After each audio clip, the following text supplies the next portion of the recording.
Muteki yo koso. Salut à tous. Bienvenue à tous pour cette nouvelle heure de son japonais. Comme d'habitude, une heure de son japonais, une heure de parlotte aussi qui va avec. Vous connaissez le principe, ça fait déjà un petit moment que ça existe.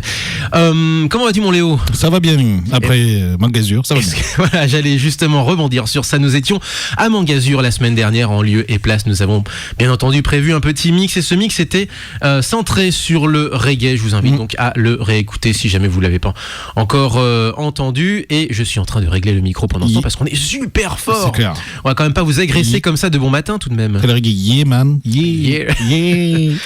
On parlera bien entendu de Mangazur. Il y a une interview de prévue aujourd'hui, celle de David Mintra. Ça fait quand même un petit moment que j'en parle déjà à l'antenne en disant ouais, ces vidéos elles sont cool. Bon ben on l'a enfin rencontré.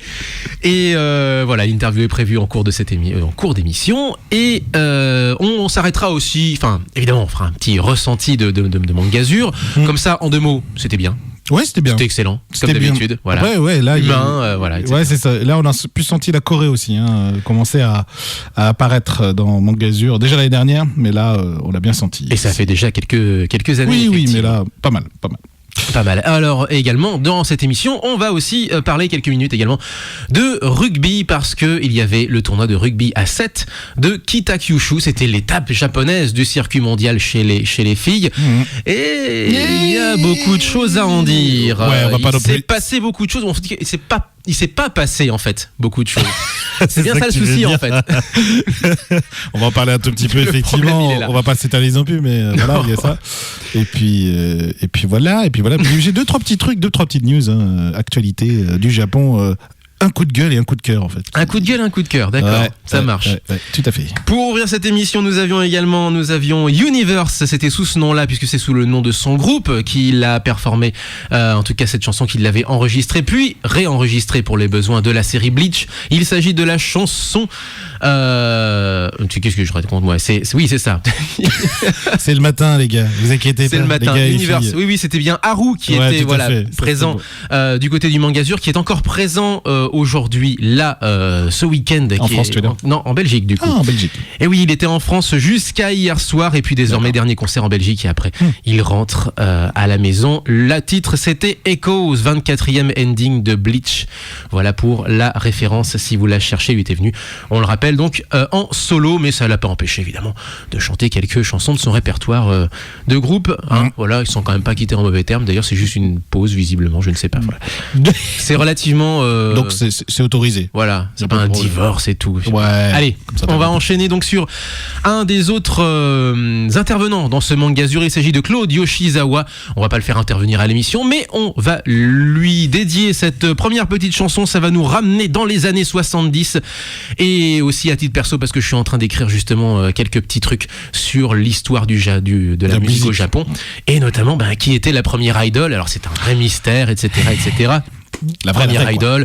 Le mot, on sait, vient du film All Stars, puisque c'était un film All Stars à l'époque, Cherchez l'idole, où Sylvie Vartan chantait ce soir je serai la plus belle pour aller danser. Mais il y avait aussi Aznavour, il y avait Johnny, il y avait Eddie Mitchell. Bref, c'était deux petites minettes. En fait, l'histoire, c'est 2 petites minettes qui enquêtaient dans le monde de la musique à la recherche d'un diamant qui était coincé dans une guitare. Mais laquelle ? Celle de Johnny, celle de Eddie, celle de... Voilà, bref, il y en avait... voilà, c'était donc le film Cherchez l'idole. Et le film a eu un succès monstrueux au Japon et surtout la chanson qui vraiment a porté le film, qui est La plus belle pour aller danser, écrite en partie, je crois, par Aznavour pour Sylvie Vartan. Comme quoi la France, tu vois, influence énormément. Et le mot idolu, visiblement, dans la pop culture japonaise. Voilà, viendrait de ça, effectivement. Voilà. On était en plein boom de la France à l'époque. 10 ans plus tard, on a une petite miss, 3 petites miss d'ailleurs, qui gagnent un télécrochet qui s'appelle Star Tanjo, et dans le lot, il y a donc une artiste dont m'a parlé Claude Yoshizawa et qui sortira du lot. Les 3 feront carrière d'ailleurs en tant que chanteuse, mais elle véritablement sera d'une certaine façon la matrice de ce qui sera dans les années 80 ensuite les idoles. Ironiquement, elle va arrêter sa carrière en 80, l'année où Seiko Matsuda va, si tu veux, commencer son règne sur les années 80, si j'ose dire, et c'est un règne qui sera très rock'n'roll avec beaucoup de divorces et beaucoup de papier glacé justement vendus sur sa carrière. Momoe Yamaguchi, ce sera l'inverse, puisqu'il s'agit de Momoe-chan, Momoe Yamaguchi, avec son plus grand succès, Yokosuka Story, on est en 1976. Attention, et c'est même pas en vinyle. C'est même pas Romain, c'est même pas Romain qui a ramené ça. C'est ça, c'est toi là. Momoe Yamaguchi, c'est pour toi Claude, et on commence Muteki avec donc ce très grand classique du milieu des années 70.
Chiari Pamiu juste à l'instant. Donc on passe d'un phénomène des années 70 au phénomène des années 2010 de Momoe Yamaguchi. C'est le grand écart que tu nous fais là. Chiari Pamiu, oui, le grand écart de Muteki. Vous savez, ça fait déjà plusieurs années qu'on vous propose comme ça des mises en comment dire, des mises en miroir en quelque sorte entre. Oui. Ah oui, parce que mine de rien, c'est quand même c'est l'une des stars qui a réussi à passer sur un plateau télé en France, par exemple. Ça reste un phénomène quand même mondial et une artiste absolument incontournable. Toujours produite par Yasutaka Nakata de Capsule, évidemment, le papa aussi de Perfume. 0410 39 18 15 pour nous écouter, bien entendu, et sur les réseaux sociaux. Facebook.com/Muteki-Kanu et puis bien sûr Muteki-radio.fr. Muketi. Voilà.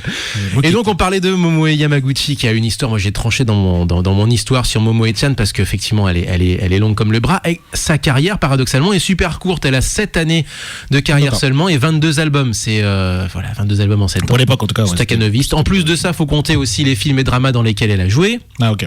Le fait qu'elle était tous les ans évidemment au Kohaku Tagasei, le grand concours de chant de fin d'année, bref. Et donc je la mettais aussi en relation avec Seiko Matsuda qui a commencé sa carrière au moment où Momoe-chan s'est arrêtée. Eh bien il se trouve que c'est un peu l'anti-Matsuda puisque quand elle a arrêté, en fait elle s'est mariée en 1980 et elle a arrêté sa carrière mais vraiment dans la foulée quoi. Après elle a aussi une enfance un peu cabossée avec des parents séparés, etc. Un papa un peu opportuniste qui voulait un peu surfer sur le succès de la filleotte et du coup quand elle s'est mariée elle s'est dit pouf, enfin je vais pouvoir me consacrer à autre chose. Et puis il avait surtout derrière elle une carrière qui parlait pour elle, mais elle a commencé à 13 piges à peine, donc ça veut dire qu'elle s'est mariée à 20 ans et 20 ans elle arrête sa carrière. Voilà, c'est le Japon aussi. Et après, elle est devenue, donc en fait, là où elle est vraiment l'anti-Seiko Matsuda, c'est qu'elle n'a pas enchaîné plusieurs mariages, elle s'est complètement rangée. Et elle a développé une image, en quelque sorte, de housewife parfaite. Enfin, c'est assez bizarre, en fait. C'est marrant de voir. Faudrait mettre ces deux artistes-là en relation, en résonance, pour voir un peu les évolutions, la grandeur et décadence de certains artistes, effectivement. Seiko Matsuda, qui continue toujours à chanter à 56 ans, d'ailleurs, au passage. Ah oui, monsieur, oui. Ah ouais, quand même. Allez, Chiari Pamiu, on la passe également parce que, bien pour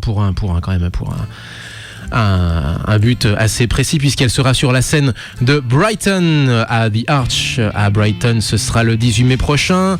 Elle sera à Londres au Coco le 20 mai et ensuite ce sera direction l'Allemagne pour 2 autres dates. Le 23 mai ce sera au Columbia Theater de Berlin et ensuite à la Kantine de Cologne. Die Kantine, et j'y peux rien, ça se prononce comme ça, je dis voilà. Pour Haru, il ne reste plus qu'un seul concert, ce sera au Garage ce soir à Liège en Belgique. Voilà pour les annonces de concerts.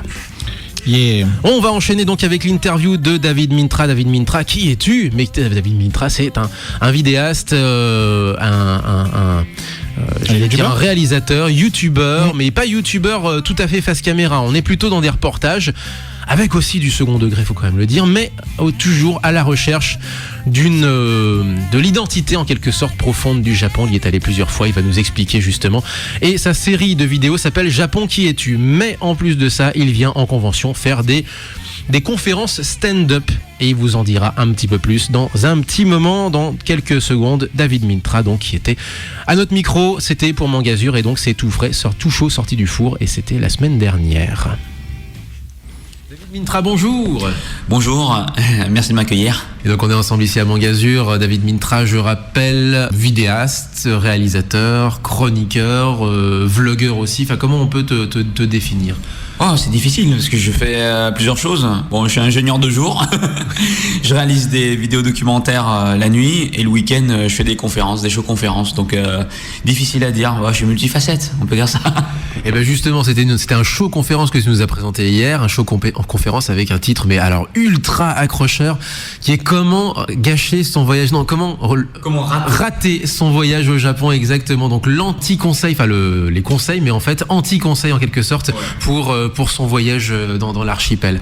C'est ça. En fait, l'idée du concept, c'est que dans les conventions ou dans partout, tu vois, tu vois les directeurs qui te demandent, ouais, est-ce que vous pourrez pas participer à une table ronde, comment réussir son voyage, comment préparer son voyage.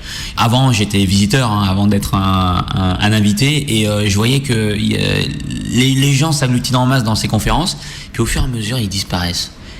Et ça devient une réunion d'information. Donc quand tu es en convention, tu es ici pour t'amuser, les gens ils se déguisent et tout, et puis je me suis dit tiens, pourquoi pas faire comment t'as dit, l'opposé, non, l'anti-conseil ou l'anti-guide, l'anti-conférence, ouais. L'anti-conférence, ouais. Je me suis dit ça va être marrant, tiens, comment rater son voyage au Japon, personne l'a inventé ce truc.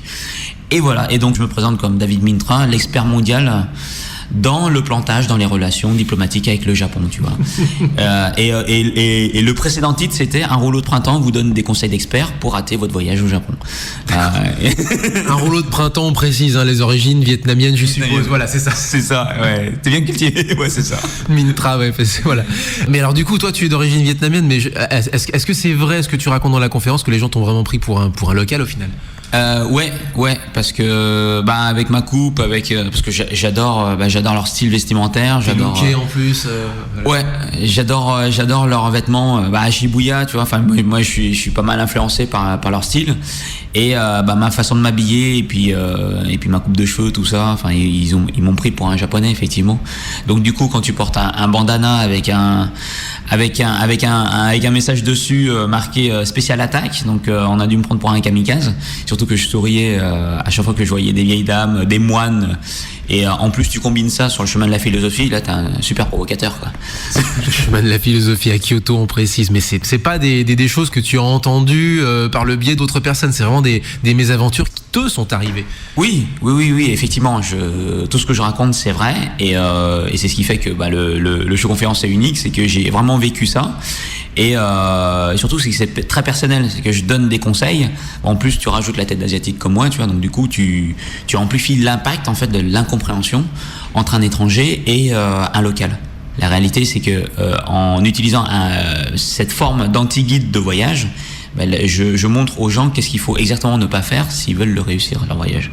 C'est peut-être même plus fun d'ailleurs que les vidéos que je vois à droite à gauche aussi sur YouTube, genre 5 conseils pour ne pas manquer de courtoisie aux Japonais, c'est quand même beaucoup plus fun d'un seul coup. Ouais, je pense que c'est ça, parce que c'est du classique, tout le monde le fait, le top 5 des meilleures manières, le top 5 des meilleurs comportements, tout ça, et moi je me suis dit tiens, autant mais bien enfoncer le clou et dire si vous voulez vraiment bien rater votre voyage au Japon, moi je suis ceinture noire de cette discipline. Ceinture noire de plantage, parfait. Et ici en plus à Mangazur, tu nous as présenté ça sur la grande scène, et justement, petite question sur Mangazur, comment il est le public? Public, je crois que c'est Toulon, Mangazur, c'est le public selon moi, ou l'un des top 3 publics, top 5 des publics les plus chauds de France. Pour moi, j'en ai fait des conventions, et je vais pas citer les autres qui sont si bonnes, mais je dirais bien top 3, top 5, allez, top 3 quoi, top 3, parce que c'était un public de malade. À chaque fois ça réagit, toi, quand t'es artiste, et que j'espère que ça s'est vu, mais je bosse beaucoup en fait mes interventions sur scène. Au fur et à mesure je les améliore, et ça joue sur des détails, et quand je vois que voilà les détails que j'ai bien travaillé pendant des semaines, et que je vois que à chaque fois que je les réalise sur scène, parce qu'il y a des répétitions derrière, et que je vois qu'il y a des réactions, du rire, des cris, et puis quand il y a le quiz, parce qu'à un moment donné je fais monter 3 candidats les plus fous, et alors là j'avais l'embarras du choix. Voilà, en tant qu'artiste, en tant que créateur, quand t'as ces ingrédients-là, c'est génial. Là, en fait, ça donne un contenu explosif, et c'est hyper gratifiant quand tu fais ça, parce que tu travailles beaucoup pour obtenir un résultat. Et quand tu l'as, c'est génial, parce qu'il faut savoir une chose, c'est que quand je viens dans une ville que je ne connais pas, j'ai toujours le stress de me dire, voilà, je donne le maximum, mais est-ce que le public va suivre? Alors tu es sur scène, tu as ce talent effectivement de pouvoir nous proposer quelque chose qui est fait de manière assez, on va dire, décontractée. Mais contrairement à certains humoristes parisiens, non, c'est pas entièrement de l'improvisation. Tu l'as préparé. Explique-nous un petit peu comment ça se prépare justement ce genre de spectacle. J'avais listé toutes les anecdotes qui faisaient rire mon entourage, issus de mon premier voyage. Parce que, juste pour précision, voilà, mon premier voyage, j'avais l'impression de le rater, j'avais rien filmé. Et à partir de là, je me suis renseigné pour pouvoir tourner des saisons vidéo. Et je me suis dit tiens, mon premier voyage, j'aimerais bien le recycler quelque part, parce qu'à chaque fois je faisais rire mes potes.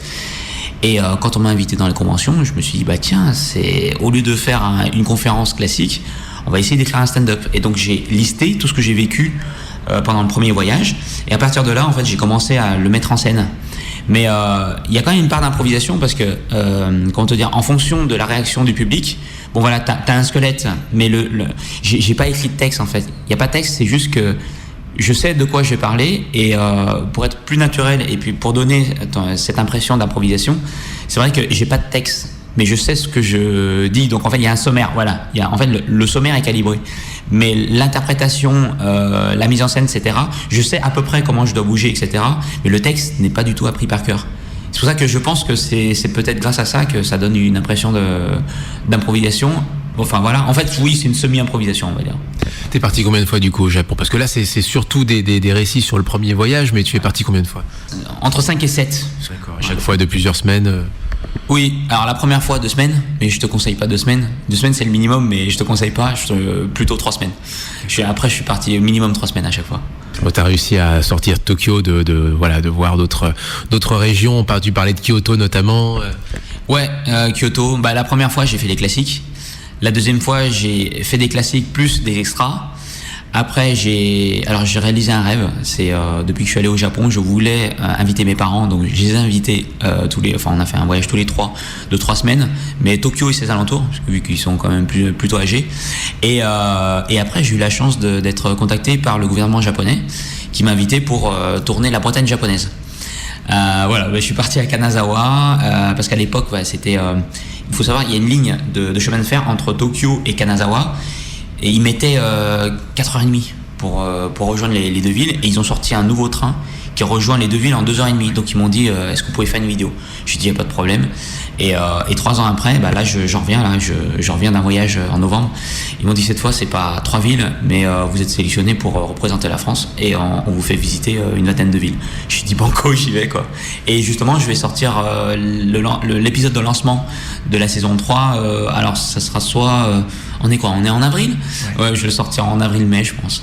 Ladies and gentlemen, let's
voilà, on va en parler justement de cette fameuse série Japon, qui es-tu? Alors justement, pour ceux qui ne connaîtraient pas justement Japon, qui es-tu?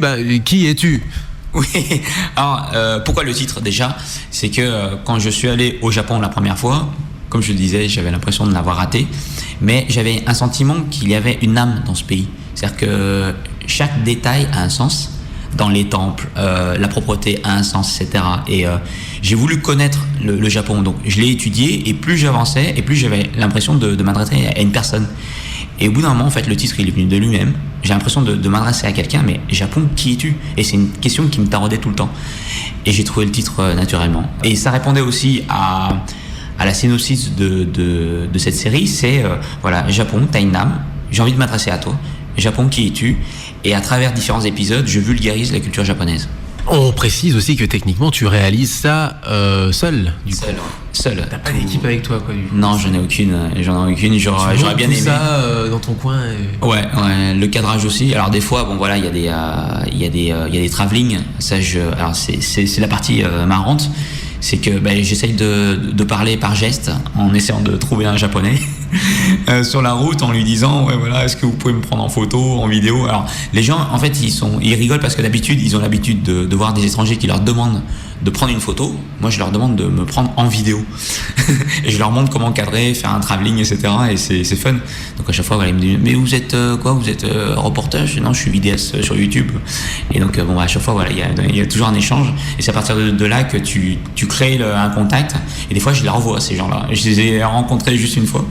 Et je garde contact avec eux. Et ces gens-là, tu arrives à les aborder facilement, ou alors tu te retrouves avec une armée de avec les bras en croix, genre ne me parlez pas? Ouais, ça m'arrive. Je me prends des râteaux parce que les Japonais, ils sont. Alors, on m'a expliqué que des fois, pourquoi je me faisais remballer par des Japonais, c'est que ils attendent de bien parler anglais avant de pouvoir s'exprimer avec un étranger, parce qu'ils veulent pas, c'est un peu l'esprit Bushido, pas perdre la face à l'étranger. C'est que quand on veut toujours montrer notre meilleur profil face aux étrangers, et pour moi voilà, pour parler anglais il faut faire des mistakes, faut faire des erreurs, et eux ils préfèrent faire leurs mistakes dans leur coin avant de parler, et au final tu te retrouves avec des gens qui veulent pas te cadrer, pas te prendre en photo ni en vidéo parce qu'ils parlent pas très bien anglais, et c'est dommage. Parce qu'ils ont peur de pas, ils ont peur de pas pouvoir interagir, c'est ça. C'est ça. Ils ont peur de oh là là, mais le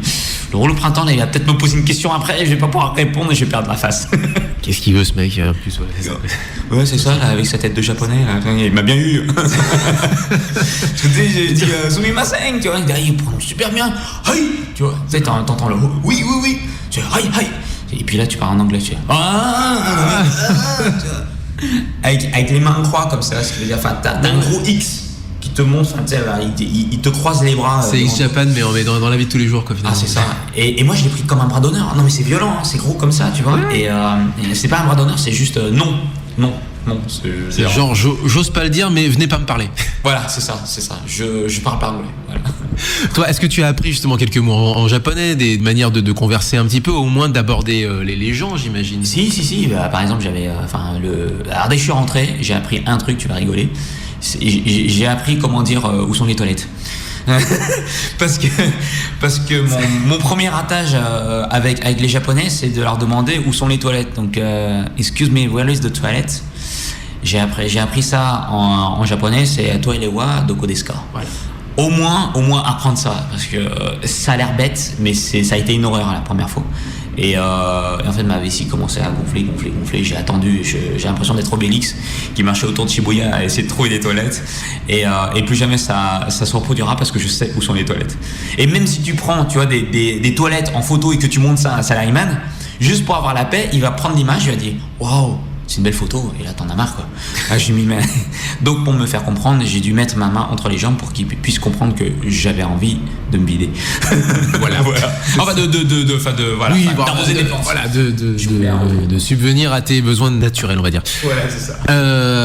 Dernière aussi remarque par rapport à ton show, et c'est vraiment en plus une remarque à laquelle j'aurais absolument pas pensé, et en même temps elle fait complètement sens. C'est comparer Shibuya à Times Square. C'est vrai, Shibuya c'est un peu le Times Square japonais. Ouais. il fallait que je trouve une métaphore, tu sais, parce que dans les conventions ou dans des conventions, voilà, enfin, j'essaie de me mettre à la place du public et je me dis, des fois, je vois des enfants qui sont passionnés du Japon, ils connaissent Shibuya, mais ils attirent leurs parents dans mes conférences. Ou le petit copain qui est fou de Japon et qui amène sa copine qui est pas du tout fan de voyage ni du Japon, et je me dis tiens, comment leur faire comprendre Shibuya. Donc Shibuya pour moi, alors il y a quoi comme équivalent mais beaucoup plus connu? Times Square. C'est vrai, Times Square, t'es d'accord, c'est un carrefour en fait, c'est un carrefour avec plein de nez. Le grand carrefour urbain emblématique de New York, quoi, on est d'accord. C'est ça. Ouais. Et comme New York, il faut le dire, c'est l'une des villes les plus marketées au monde avec Paris et Londres. Donc du coup, je me dis Tokyo, Shibuya, ça parle beaucoup, mais beaucoup moins que Times Square. Et j'ai pensé à Times Square. On va parler un petit peu aussi de ton parcours, parce que du coup tu es stéphanois en plus, donc ouais.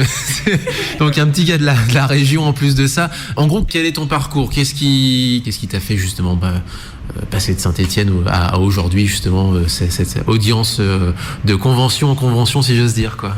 Allez, je vais essayer de résumer très très brièvement. Je suis né à Saint-Étienne, donc c'est pour ça que voilà, j'ai vécu à Saint-Étienne jusqu'à mes 18 ans. Et pourquoi je suis monté à Paris, c'est que ma sœur vivait à Paris et que mes parents ils voulaient m'inscrire dans une bonne école. Et à l'époque, voilà, on parlait beaucoup du bug de l'an 2000, je savais pas quoi faire et j'étais à mes parents, je voulais faire des trucages au cinéma. Je leur ai dit ça parce que j'étais fasciné par les films comme Terminator, Titanic, tout ça. Et mes parents ils voulaient absolument que je fasse une école d'ingénieur. Et je leur ai dit non, mais moi je veux faire des trucages, tout ça. Je dis oh non, mais t'inquiète pas, tu fais école d'ingénieur, il y a toutes les voies qui sont ouvertes à toi, quoi. Et donc je suis rentré en école et ils m'ont bien eu parce que quand je suis sorti, j'ai commencé ma carrière dans l'informatique financière, je me suis bien fait chier. Voilà. Et puis petit à petit, je me suis orienté vers quelque chose qui me plaisait. Mais voilà, pour faire un bref résumé. Et je connais très bien Lyon parce que Saint-Étienne, c'est à côté de Lyon, quoi. Et Lyon, c'est aussi mon enfance parce que Saint-Étienne, c'est plus petit comme ville. Et comme nous, j'ai des origines vietnamiennes, il y a un quartier asiatique. Et mes parents allaient tout le temps là-bas pour aller louer des cassettes vidéo, plein de trucs, voilà. Et Lyon, je suis très familier avec cette ville, j'adore cette ville. Et même s'il y a des rivalités dans le football, moi j'aime beaucoup les deux villes, quoi. Et voilà, moi je me suis jamais fait narguer. C'est juste que pour le foot, on s'est toujours nargué un peu. C'est normal. Ça va au-delà du foot, ça. Ça va au-delà du foot. Mais sinon, non, moi j'adore les Lyonnais. Moi j'adore Lyon. Et c'est génial pour sortir. J'aimais beaucoup Lyon. Et j'adore Saint-Étienne aussi. Voilà, parfait, merci beaucoup. Merci beaucoup. David Mintra, juste à l'instant, voilà, c'était la semaine dernière à Mangazur et voilà, on écoutait l'interview pendant ce temps et on repensait notamment au Times Square, le fait que Shibuya est le Times Square japonais, on va dire, ou Times Square, le Shibuya japonais, ça marche dans les deux sens. Oui, c'est quand même dans ce sens-là, mais après effectivement il a raison pour faire comprendre pour bien comparer, pour faire comprendre la notion de Shibuya, notamment le fameux croisement, l'énorme croisement que tous les reportages français font quand ils disent c'est le Japon, ils font ça, ils mettent ces images. C'est Times Square, ouais, c'est plutôt une bonne analogie. Mais on se disait hors antenne qu'effectivement, ce qui ressemblait vraiment plus, c'est Piccadilly Circus à Londres. C'est vraiment ça. Et c'est tout aussi faux. C'est à la fois vrai comme comparaison, mais c'est faux comme réduction, si j'ose dire. C'est aussi faux que de résumer Londres à Piccadilly Circus. Ah oui, alors dans ce sens-là, oui, tu as raison. Puisque Tokyo est plus que Shibuya et New York est plus que Times Square. Mais pour la comparaison, je suis tout à fait d'accord. Du lieu. La comparaison du lieu, l'analogie du lieu central, emblématique, où les gens se promènent. C'est ça, exactement. Et les lieux touristiques. Et donc, vous l'aurez compris, c'est un artiste d'origine régionale, quoi, si j'ose dire. Voilà, un petit gars de la région. C'est un gars du cru, comme on dirait. Un gars du cru de Saint-Étienne, voilà. Et qui a connu donc le quartier chinois que nous avons connu, nous, à Lyon également. Qui, d'ailleurs, hélas, se réduit un petit peu également. Et là, il y aura d'autres débats, d'autres choses à dire, d'autres choses à en parler. Mais c'est aussi là où on pouvait trouver notamment, il a raison, des cassettes vidéo et aussi des cassettes vidéo des premiers animés, des choses comme ça, et même s'il y avait d'autres boutiques à l'époque, mais ça faisait partie du lot. Comme à Paris, Paris 13e, à Paris, c'est pareil. Voilà, franchement, on est parti à parler de vieillerie en fait depuis le début de cette émission, ou de grands classiques, pour être poli évidemment. On va passer donc également. Alors oui, j'ai oublié également de préciser que entre les deux, il y avait une chanson. La chanson en question, c'est notre sélection rock de Jeanne qui nous donne toutes les 2 semaines, en tout cas toutes les 2 émissions, si j'ose dire, son coup de cœur rock, son coup de cœur grosse guitare de la quinzaine. Et bien, les grosses guitares en quelque sorte, ce sont celles de Rotten Graffiti. La chanson s'appelle So Start, et effectivement quand on appuie sur le bouton Start, on a 3 chansons en une, et c'est un morceau qui est, si j'ose dire, complet, même limite trop complet en fait. C'est voilà, il y a énormément de choses à en dire en fait. Ça. Il y a pas beaucoup de style dedans. Et en même temps, je trouve qu'il y a quand même une certaine cohérence dans le son, mais derrière effectivement on a 4 univers extrêmement différents dedans. Enfin c'est un peu c'est n'importe quoi, mais en fait c'est n'importe quoi marrant quoi. Oui, c'est ça. Non, mais n'importe c'est quoi marrant. C'est vrai.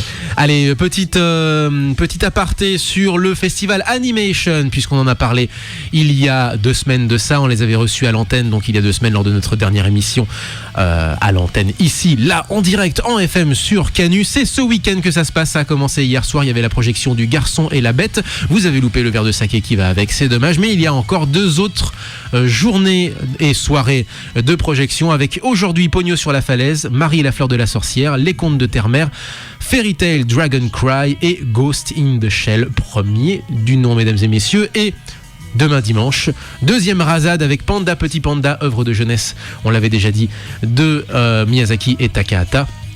Ghost in the Shell numéro 2 en VOST bien entendu, comme à chaque fois. Une qui n'est pas en VOST, c'est Mutafukaz, puisque c'est une collaboration franco-japonaise. Et pour terminer, en avant-première, le film Fate Stay Night Heaven's Feel. Heaven's Feel Présage Flower, pour être vraiment complet dans le titre. Avec également un show cosplay qui va avec, c'est à partir de 17h30. Et le grand final, c'est à partir de 20h30 avec la soirée de clôture. Et j'allais dire un grand classique, mais ça fait à peine 2 ans qu'il est sorti. Your Name, qui est projeté à 20h30 avec un buffet asiatique qui va avec. Yeah. À retrouver, donc c'est au cinéma Le Scénario, mitoyen de la médiathèque de Saint-Priest. Priest, exactement, dans la région lyonnaise. Cinéma-le-scénario.fr pour tout savoir. Et je pense qu'on va faire une petite pause, une dernière petite pause vite fait comme ça, et ensuite on se retrouve pour les dernières minutes à parler notamment d'Ovalie, de ballon ovale et de stade vide et de plein d'actualités également. RPG, l'un des endings justement de la série Fairy Tail, c'est tout de suite sur Muteki.「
RPG, Rockin' Playing Game, et j'ai dit ending, donc je fais n'importe quoi en fait, effectivement.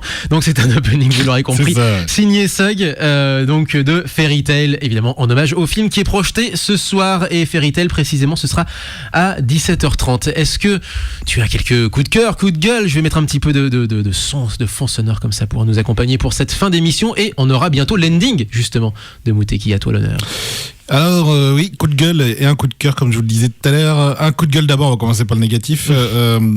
Cette semaine, on a appris que Nobuhiro Watsuki, donc l'auteur du manga Kenshin, qui avait repris le manga Kenshin pour on va dire un hors-série, mais bon, c'est un peu une suite aussi sur l'arc d'Hokkaido. Si vous vous souvenez bien de l'actualité, si vous suivez l'actualité, il a été condamné, pas condamné, mais il a été accusé de possession de pornographie infantile. Voilà. Faut être clair. Il possédait des vidéos, de véritable pornographie infantile avec des enfants assez jeunes. Et puis il a été condamné en début d'année, enfin en tout cas premier trimestre. Il a été condamné à 200 000 yens. Alors vous allez dire, 200 000 yens, c'est pas mal. En fait, c'est $1 870. C'est pas grand-chose. C'est à peu près 1 500 €. Et il va pouvoir reprendre sa série. Voilà, il s'est excusé, en gros son éditeur lui qui s'est excusé. Mais il y a eu un gros retour de partenaires aussi, je crois qu'il y a eu des choses qui ont été quand même... Ah oui, il a été lâché par certains partenaires, il a été lâché par pas mal de monde aussi, mais voilà, son éditeur... Mais envers et contre tout, son éditeur lui dit...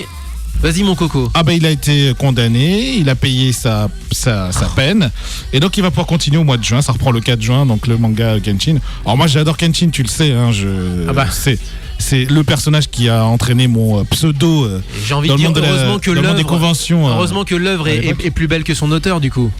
Oui, et puis, voilà, c'était juste pour dire, je fais un coup de gueule sur la société japonaise parce que franchement, voilà, on adore le Japon, mais ça, on déteste ça parce que c'est vraiment issu d'une tradition, je mets beaucoup de guillemets, du Japon sur le traitement des enfants et notamment de la pédopornographie, et ça va falloir du temps encore, on se rend compte, avant que ça soit traité à la hauteur. Et il faut surtout pas l'ériger en tradition, sinon c'est la sanctuarisation. Exactement. Donc, pour moi, c'est véritablement une mauvaise habitude qu'il faut changer. C'est très mauvais, et on espère que le Japon un jour changera cette attitude. Allez, passons à quelque chose de plus positif. Vas-y. Un coup de cœur.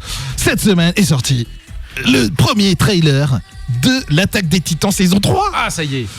Ça va sortir le 22 juillet. Et là, pour les gens qui ont vu la saison 2, qui ont été frustrés parce qu'ils n'ont pas vu beaucoup de revival, là, au moins dans le trailer, on vous l'annonce, ça va être du revival 100%, quasiment, puisque effectivement, l'arc suivant qui va s'ouvrir après cette saison 2, c'est un arc qui va beaucoup se centrer autour de 2 personnages. Il y en a un, je ne peux pas en parler sinon ça spoil, et l'autre c'est Revive, puisqu'on le voit dans le trailer. Et vraiment, Revive va être mis beaucoup en avant. Mais vraiment, là il torche juste un peu beaucoup. Avec un autre perso. Mais voilà, donc on est hypé parce que l'animation est toujours aussi fantastique, la musique elle est encore de torcher du bon rock et du bon techno, du bon son en fait. Bon gros son avec bien sûr, ça va énorme. 22 juillet, rendez-vous le 22 juillet pour le premier épisode, et l'annonce est faite, a priori ça sera 24 épisodes, donc une saison longue cette fois-ci. Allez, on va juste dire un petit mot sur le tournoi de rugby de Kitakyushu qui s'est donc tenu la semaine dernière, le week-end dernier. Et alors, donc ça s'est tenu dans le stade qui est occupé la plupart du temps par le club de foot local, c'est-à-dire le Guéravans. Et il y avait personne. Oui. Il n'y avait personne. Et c'est un tournoi féminin, on rappelle, de rugby à 7. Étape quand même de la World Series, hein, donc c'est quand même l'étape de la première division de rugby à 7 quand même. Et on vous réexplique, c'est comme la Formule 1, il y a des étapes, on fait un classement à chaque étape, et à la fin, la saison se résume en fait à un classement des classements, si je peux dire. On somme les points gagnés par chaque tournoi, comme dans le Formule 1, voilà, exactement. Et malheureusement, effectivement, il n'y avait pas beaucoup de monde. Alors, il faut dire que l'équipe japonaise féminine n'aide pas beaucoup à ça, puisqu'elle finit avec que des défaites et dernière du tournoi. Et surtout, elles sont dernières, alors que la Chine, qui est la nouvelle nation qui va rentrer dans l'élite du rugby la saison prochaine, a fini mieux qu'elle. Avec l'argent d'Alibaba. Avec au moins une victoire. Voilà. Avec au moins une victoire, ce qui est voilà, ça ne va pas aider au développement du rugby à 7 féminin au Japon. C'est bien dommage. Et voilà, c'est un peu, surtout à un an de la Coupe du Monde, c'est quand même bien triste. Et surtout des stades vides pour, tu le disais, voilà, un tournoi de première division. Il y a plusieurs pays qui sont sollicités. Il y a beaucoup de pays qui, en fait, sont désireux d'accueillir un tournoi. Et je pense que ça fait aussi, ça fait une mauvaise pub aussi pour l'avenir d'un tournoi japonais. C'est pas pour rien que l'étape japonaise mondiale. À l'époque du circuit masculin a été retirée. A été retiré depuis 2 ans, je crois, maintenant. Oui, parce que c'est pas qu'une histoire d'argent. Tu peux effectivement, avec de l'argent, implanter ton épreuve pendant quelques années, mais s'il y a personne pour regarder, eh bien, ça devient une coquille vide, ce qu'on appelle un éléphant blanc ou une coquille vide. Et c'est ce qu'a réussi, par exemple, à éviter Dubaï, puisque Dubaï aussi était menacé par ça. Et ils ont réussi à transformer ça, pour les garçons surtout, en une sorte de tradition. Voilà, les gens connaissent pas le rugby, mais c'est le truc un peu central dans toute la région, les gens vont voir ça par curiosité, ça devient un truc un peu hype en fait. C'est ça. Et ce que n'a pas réussi effectivement à faire le Japon. Eh bien, on verra si la saison prochaine ce sera reconduit. Eh bien, malheureusement, c'est à peu près tout le temps qu'on a. Et on va se quitter. Et on va se quitter avec quoi ? Eh bien, on va se quitter avec un groupe qui va se produire bientôt en France. Dont on a passé justement un extrait là en fond sonore, et ça va être là le début du mois de juin, ça va être une invasion totale d'idoles. On va avoir Baby Metal, on va avoir Necronomidol. Alors déjà rien que le nom de ce groupe, Necronomidol. Necronomidol. Parce que Necronomicon mais en idol. C'est génial, mais ça toi ça te fait triper toi. Mais moi j'adore. On aura aussi des idoles virtuelles aussi à mi-juin. Il y aura IA, ça dépend comment vous le prononcez, qui est donc une idole tirée de l'univers, évidemment tirée de Vocaloid, univers étendu de Vocaloid. Et il y aura également ce groupe dont on va parler maintenant, qui s'appelle Angerme, groupe du Hello Pro il me semble, et qui se produit à La Cigale le 3 juin prochain, donc à Paris. Et je vous propose d'en écouter un. Et puis c'est aussi pour faire plaisir à ma petite sœur dont c'est l'anniversaire également ce week-end. Et donc on va se quitter avec Taiki Bansei, parce qu'on a passé donc Otome no Gyakushu, qu'on avait passé justement au moment où elle sortait ce single-là. Et bien Taiki Bansei qui est aussi, je pense, à peu près de la même époque-là. Donc je fais durer un petit peu le plaisir. Mais on va se quitter donc avec ce titre-là. Taiki Bansei pour se quitter. Allez, c'est parti. Ce coup-ci, on se quitte pour de vrai. Portez-vous bien, vive le son japonais. Salut à tous, ciao. Matane.